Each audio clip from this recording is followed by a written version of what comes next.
Halo adik-adik, selamat berjumpa dengan Enci Siflin. Semoga adik-adik tetap sehat, kuat, diberkati oleh Tuhan selalu. Nah adik-adik, sebelum lanjut, Enci memperkenalkan diri dari Enci. Enci adalah Enci Siflin. Enci Siflin mau memperkenalkan untuk channel Enci Siflin. Dan adik-adik jangan lupa ya, adik-adik subscribe dan tekan lonceng dan komentar dan share juga ya adik-adik agar supaya Enci lebih semangat untuk membuat konten seperti ini. Semoga apa yang Enci sajikan, apa yang Enci persembahkan di channel YouTube ini bisa memberkati adik-adik dan bisa memberkati orang banyak yang menonton channel Enci ini. Nah, adik-adik yang dikasihi Tuhan, apa kabar hari ini adik-adik? Ya, yes, yes, yes. Puji Tuhan, luar biasa. Saya diberkati, kamu diberkati, kita semua diberkati. Nah, adik-adik, sebelum Enci mau lanjut, orang membaca Alkitab, dan Enci akan membahas Bina Anak 8 yang judulnya adalah Penolakan Pertama di Kampung Sendiri dan tema bulanan melayani bersama Yesus. Namun adik-adik, sebelum itu kita akan berdoa. Mari kita berdoa. Puji nama Tuhan Yesus yang selalu memberkati kami, yang selalu melindungi kami, anak-anak sekolah minggu, dan enci-enci sekolah minggu juga. Tuhan Yesus yang baik, saat ini kami lagi akan belajar dari firman Tuhan, biar Tuhan Yesus akan memberkati untuk kami semua, baik anak-anak maupun enci-enci yang akan membaca dan akan mendengarkan cerita Alkitab. Biar kiranya Tuhan Yesus memampukan kami anak-anak-Mu untuk mengerti dan memahami apa kehendak firman-Mu. Ini doa kami Tuhan, ampun segala dosa kami. Haleluya, amin. Nah adik-adik yang membawa Alkitab, kita membuka Alkitab dari Injil Markus pasal 6, Injil Markus pasal 6 ayat 1 hingga ayat yang ke-6. Mari kita membacanya bersama-sama. Yesus ditolak di Nazaret. Kemudian Yesus berangkat dari situ dan tiba di tempat asalnya. Sedang murid-muridnya mengikuti dia.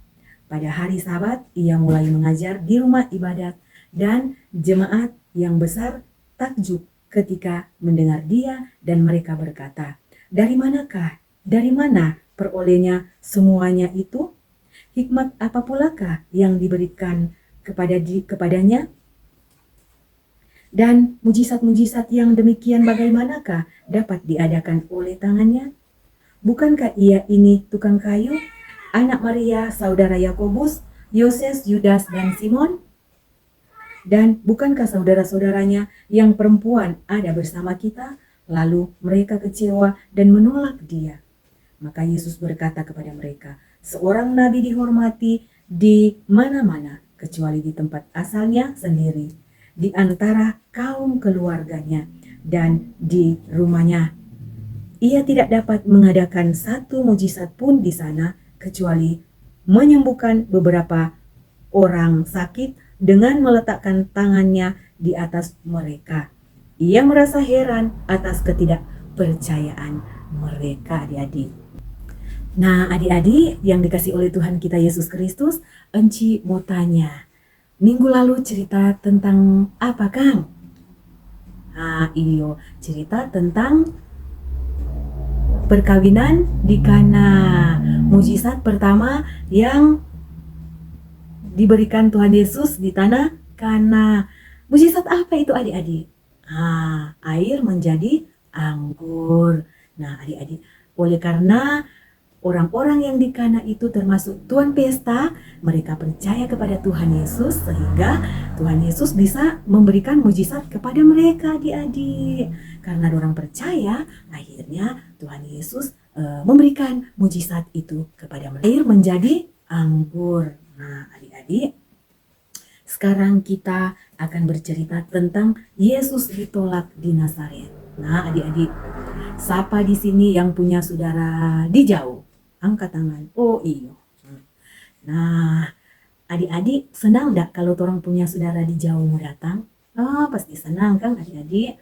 Nah, tentu dorang le senang adik-adik kalau mau datang pada orang pe tanah kelahiran adik-adik. Senang baku dapat dengan dorang punya saudara, dorang punya kakak adik, atau dorang punya orang tua, oma, opa, dorang senang adik-adik.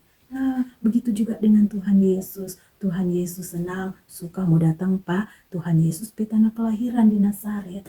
Waktu itu adik-adik, Tuhan Yesus bersama dengan dia punya murid-murid pergi di Nazaret. Nah, pas waktu itu adik-adik adalah hari Sabat, di mana orang-orang beribadah pada waktu itu. Nah, di sana Tuhan Yesus mengajar di rumah ibadah dan banyak jemaat yang ada pada waktu itu dan Tuhan Yesus mengajar pada waktu itu. Nah, adik-adik, apa yang terjadi adik-adik? Nah, tentu jemaat yang di sana dorang kagum, mereka takjub adik-adik mendengar pengajaran dari Tuhan Yesus. Nah, adik-adik pada waktu adik-adik dorang sebaku-baku bise, aduh, Tuhan Yesus hebat, Tuhan Yesus dari mana dia dapat peroleh itu hikmat? Dari manakah dia ada peroleh itu mujizat-mujizat yang dia adakan adik-adik? Mujizat apakah lagi yang akan dia adakan adik-adik? Hikmat dari mana lagi yang dia mau kasih adik-adik? Adik-adik dorang takjub Tuhan Yesus pe hikmat, Tuhan Yesus pe mujizat-mujizat adik-adik, dorang takjub adik-adik.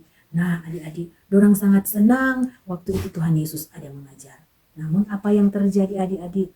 Itu adalah kata-kata positif yang dorang ungkapkan pada waktu itu. Nah ternyata adik-adik ada juga kalimat yang negatif yang dorang ungkapkan adik-adik. Nah dorang mulai baku bisi adik-adik.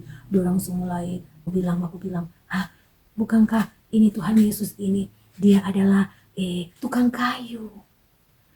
Dia punya bersaudara dengan Yakobus, Yoses, Yudas, dan Simon.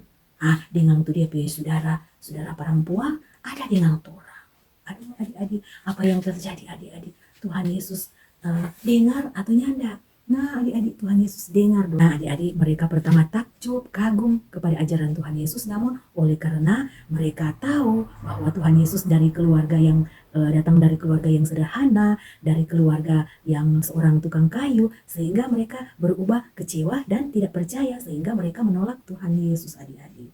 Nah itu bagus satunya adik-adik. Nah tentu itu tidak bagus adik-adik menilai begitu kan. Tuhan Yesus bilang begini, seorang nabi dihormati di mana-mana kecuali di tempat asalnya sendiri, di antara kaum keluarganya dan di rumahnya.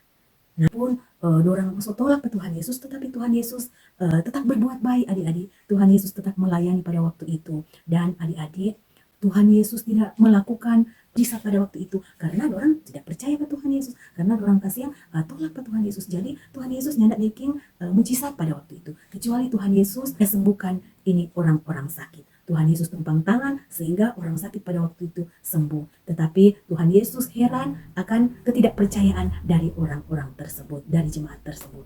Nah adik-adik, apa yang torang mau ambil pelajaran yang torang baca di firman Tuhan pada hari ini? Torang jangan menolak akan Tuhan Yesus. Jangan menolak ajaran Tuhan Yesus dalam adik-adik hidup. Karena Tuhan Yesus adalah juru selamat yang menyelamatkan kita semua, orang semua. Apalagi ini kan adik-adik, ada di minggu sengsara yang kedua.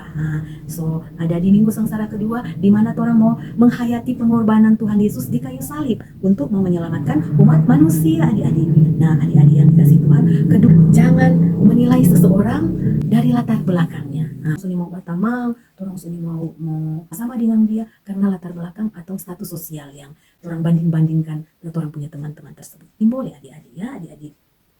Ketiga adik-adik, teruslah berbuat baik kepada semua orang walaupun orang disakiti adik-adik. Nah, orang sebagai anak-anak sekolah minggu, adik-adik sekolah minggu, orang harus terus percaya kepada Tuhan Yesus melalui siapa? Melalui orang tua, jika kasih didik pat orang, jika suruh orang pergi di sekolah minggu, orang harus di sekolah minggu, jika suruh orang berdoa, baca Alkitab, begitu juga dengan enci-enci sekolah minggu. Adik-adik, jangan orang mau pilih enci sekolah minggu, enci percaya di sini ada yang pilih enci sekolah minggu, Kang. Tetap siapa enci yang masuk di torang pe kelas, di adik pe kelas, adik-adik akan bersuka cita menerima pengajaran dari enci-enci sekolah minggu. Jadi jangan torang mau banding-bandingkan, oh enci ini begini, enci itu begini. Ini boleh adik-adik, karena itu semua adalah anugerah berkat dari Tuhan. Siapapun yang akan mengajar orang itu adalah apa adik-adik? Itu adalah alat Tuhan untuk kesaksian untuk anak-anak sekolah minggu. Jadi adik-adik, orang jangan membeda-bedakan atau menganggap remeh seseorang karena status sosial. Adik-adik. Demikian Enci punya cerita adik-adik. Semoga adik-adik memahami firman Tuhan di hari ini. Adik-adik, kita berdoa. Mari berdoa. Terima kasih Tuhan Yesus untuk berkat-Mu. Kami telah mendengarkan firman Tuhan. Biar firman Tuhan ini menjadi pelita. Biar firman Tuhan ini akan menerangi kehidupan kami anak-anak sekolah minggu. Terima kasih. Ini doa kami. Haleluya. Amin. Nah adik-adik, sampai di sini adik-adik Enci punya cerita Alkitab Bina Anak 8 hari ini. Semoga adik-adik akan selalu diberkati oleh Tuhan dan percaya terus kepada Tuhan dan selalu taat dan setia kepada Tuhan. Dan dadah shalom, sampai jumpa lagi adik-adik.